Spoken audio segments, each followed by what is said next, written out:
Well, over the weekend, the Wall Street Journal published what I can only describe as a total hit piece on UFOs and maybe even whistleblowers, people who've been a part of these programs, the reverse engineering programs, crash retrieval programs, all of it. The article's headline, take a look at this, "The Pentagon's Disinformation That Fueled America's UFO Mythology." I might as well have read, nothing to see here, folks, just your government gaslighting you again. And according to the journal, all this talk about UFOs, decades of sightings, whistleblower testimonies, military encounters, it's just been one big Pentagon disinformation campaign. James Fox is an incredible filmmaker, UFO investigator. You know him from documentaries like Moment of Contact, The Phenomenon, which digs deep into some of the most compelling UFO encounters on record. And James joins us now. He's been hard at work on his next documentary. We pulled him away from his big editing session to join us for a few minutes here and dial in the Zoom call to get us on here. James, great to see you. Thanks so much for having me on. My latest film is The Program, just for everybody out there. It's been out for about 8 weeks. Yeah, check out The Program. It's a phenomenal documentary, and I think you were the perfect person to ask about this Wall Street Journal story. So when I saw this pop up over the weekend, I guess my first reaction was, whenever I see something like this, James, I always want to know the ulterior motives. I'm sure you've been around this a long time. You want to know the ulterior motives of an article being released like this. Why do you think now the Wall Street Journal comes out with a story that basically says it's all been one big psyop, it's all a disinformation campaign, nothing to see here? Why now? Why do you think? Well, all you got to do is read the headline to this article, and that sums it up right there. In fact, you don't need to go any further. That is part of the PSYOP. This article is exactly that. It's complete and utter hogwash. And I say this not just because, I believe the David Grushes and the Lou Elizondos that have testified to a bipartisan group of lawmakers that the phenomenon is not just that the phenomenon is real, but that we have definitive proof in the form of spacecraft, of crashed spaceships, and as they refer to biologics. I believe what I know to be true because I've gone around the world investigating the phenomenon, investigating landing cases, crash cases in Brazil. I've been to China, Russia, Australia, South America, Africa. The phenomenon is definitely real. They know it. They can't explain it. And quite honestly, they're in a corner right now. And this has got Sean Kirkpatrick's fingerprints all over it, as far as I'm concerned. So what do you mean by that? For our audience that's uninitiated into Sean Kirkpatrick, maybe you can explain a little bit about his history. He's featured prominently in the piece. Maybe you can just set the stage there for that. Sure. So Sean Kirkpatrick ran AARO, which was the UAP task force, for a couple of years. He was working closely with Senator Gillibrand and I believe Rounds and Schumer. But he was, and I know this because I was working with firsthand witnesses that had already gone to AARO and testified in a skiff and given street addresses and names and locations of where this stuff is.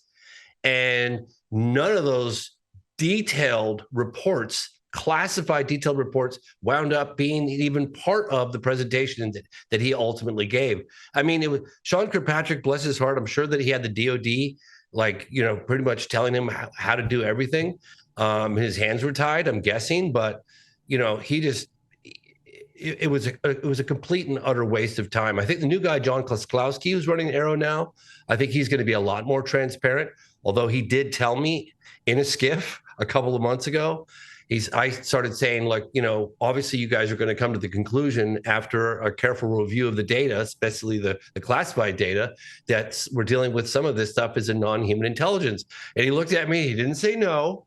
He just goes, James, I can't part my hair without the DOD's approval. And you can quote me on that.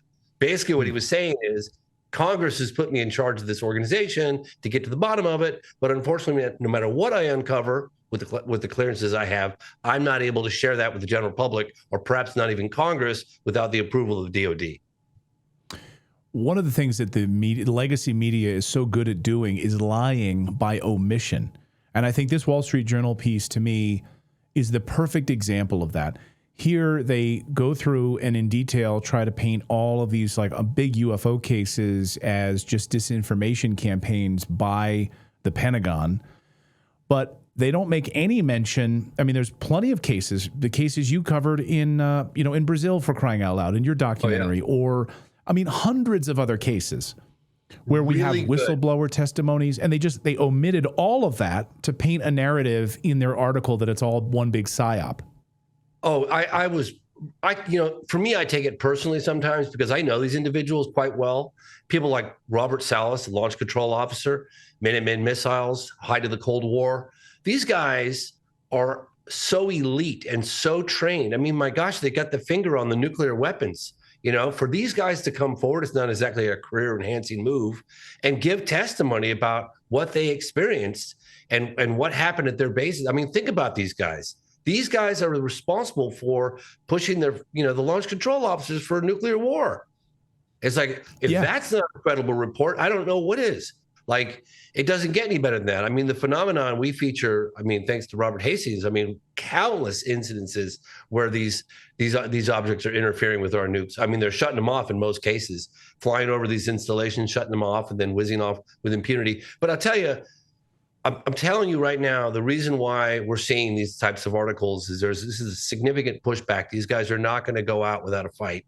And the revelation of this phenomenon, of this story, is going to be very difficult for them because, they've got technology, so they're going to have to admit that at some point.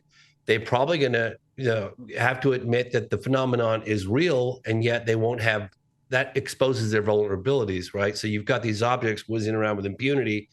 They fly rings around our fastest jets. Just talk to Dave Fravor. And yet they don't know who they are, where they come from, or what they want. So origins and intent, that's going to be something they don't want to reveal to the general public because, for obvious reasons, right? We're vulnerable. So that's at the heart of it. You believe it's because right now they're being pushed into a corner.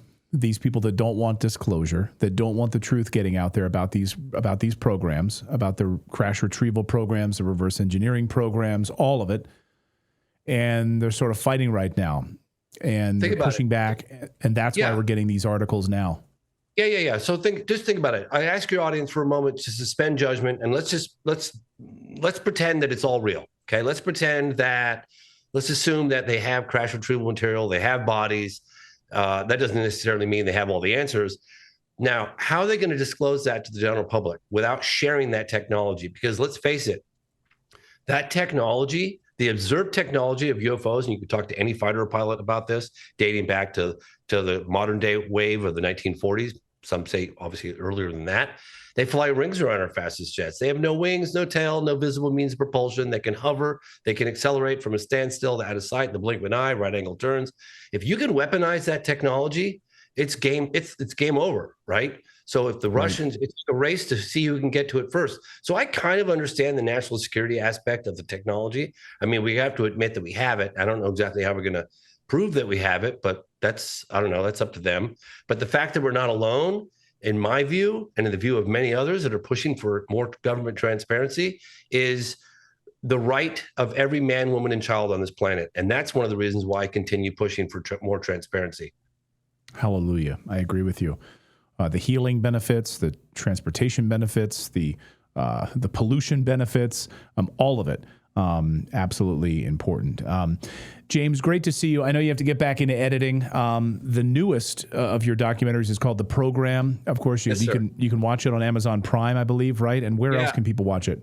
It's streaming for free on Amazon Prime. If you have a subscription, it's on Apple TV, and it's coming to Tubi and YouTube Movies. So it'll be in another several 100 million homes in the next few weeks. Awesome. Love having you on here, James. I wish we could spend more time, and we will. We'll do a deep dive. Like I said, we're going to get you on to do that at some point. James, great to see you. I'll let you get back to your editing. Thanks so much for having me on. I really appreciate it.